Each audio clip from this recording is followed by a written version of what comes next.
In Mal de Ojo, Evil Eye, the film opens with a chilling voiceover narrating a story set in an ancient time. It tells of a mother raising triplets and one daughter who, upon awakening one night, discovers her sister in distress. Near the ailing sister, an unskinned witch drinks her blood, leaving a haunting image as the scene shifts to a present-day family. The modern story centers on Rebecca, her husband Guillermo, and their two daughters, 13-year-old Nala and her younger sister Luna, who suffers from a mysterious and life-threatening illness. The condition causes Luna to experience seizures, and despite various medical treatments, the doctors cannot find a cure. With Luna's health continuously deteriorating, Rebecca becomes desperate to save her daughter. She convinces Guillermo to travel back to her remote hometown, where she believes a cure might be found. The family travels to Rebecca's childhood home, a large and luxurious yet isolated estate in the countryside. Here, the influence of the outside world is almost non-existent, there is no phone signal, and the local customs and beliefs appear archaic and mysterious. They are greeted by Asifa, Rebecca's elderly mother, who displays unusual behavior. Asifa insists on being addressed formally, rather than with familial terms, which strikes the family as strange.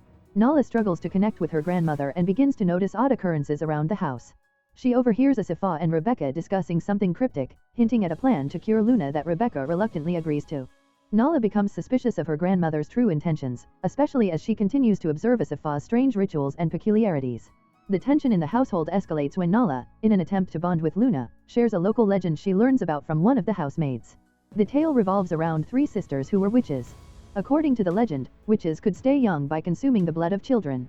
In the story, one of the sisters betrays the others and steals a ribbon that belongs to one of them, leading to dark and tragic consequences. The parallels between this eerie folklore and the mysterious occurrences at the house start to unsettle Nala. Soon, Nala witnesses Asifa performing strange rituals over Luna, which involve chanting and anointing her with mysterious substances. Nala's suspicions solidify when she sees signs that Luna's blood has been drawn without explanation.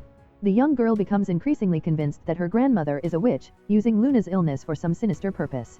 One night, Nala awakens to find a skinless witch draining blood from Luna's leg. She watches in horror as the witch disappears, leaving Luna weaker than before. Frightened, Nala tries to call her parents, who have left for a few days, but the isolated location prevents any outside contact. Her efforts to escape the house with Luna are thwarted by Asifa, who seems to be always one step ahead. As Nala continues to dig deeper, she finds a photo album that contains old pictures of the house and family members. To her shock, she notices the resemblance between the three sisters in the story and members of her family, including her grandmother Asifa, her mother Rebecca, and a third woman named Teresa, who is said to have died years ago. Nala starts piecing together the unsettling truth. Asifa, Rebecca, and Teresa are the three sisters from the legend, and they have used dark magic to stay alive for centuries by consuming the blood of young children. The climax of the movie unravels Rebecca's secret pact with Asifa. Desperate to save Luna, Rebecca agreed to an ancient ritual that required a young life to rejuvenate the witch's power. Rebecca had tried to protect her daughters from the full truth, but her desperation led her to participate in the ritual anyway, hoping it would restore Luna's health. In the final act, the true nature of the family is revealed.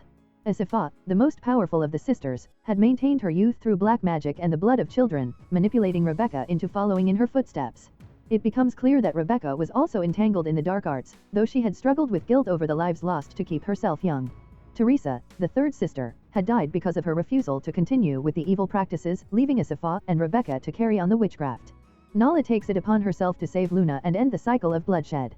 She confronts her mother and grandmother, who are now in their true witch forms, and uses the knowledge she has gathered about the old rituals. Remembering the story about the triplet sisters, Nala finds a way to weaken the witches by destroying a key element of their magic, a ribbon used in their ritualistic practices. She attempts to kill Asifa by using salt and other protective measures from folklore, believing it could destroy the witch once and for all. The final confrontation takes place during a violent storm, symbolizing the chaos in the family's dark legacy. Nala fights to protect Luna, but as the witch's power wanes, it becomes evident that the ritual's cost may still need to be paid. In a twist, Rebecca, seeing the damage caused by the pact she had made, sacrifices herself to save her daughters. With Rebecca's death, the witch's hold over the family is broken, and Luna miraculously recovers from her illness. The film concludes with Nala and Luna returning to the city, their lives forever changed. Though they are free from their grandmother's influence, the traumatic events leave Nala haunted by the knowledge of her family's dark history. The final scene hints that while the immediate danger has passed, the legacy of witchcraft may not be entirely gone, leaving an eerie sense of unfinished business. If you enjoy watching this video, then subscribe to Angel Recaps for the latest movies explanation.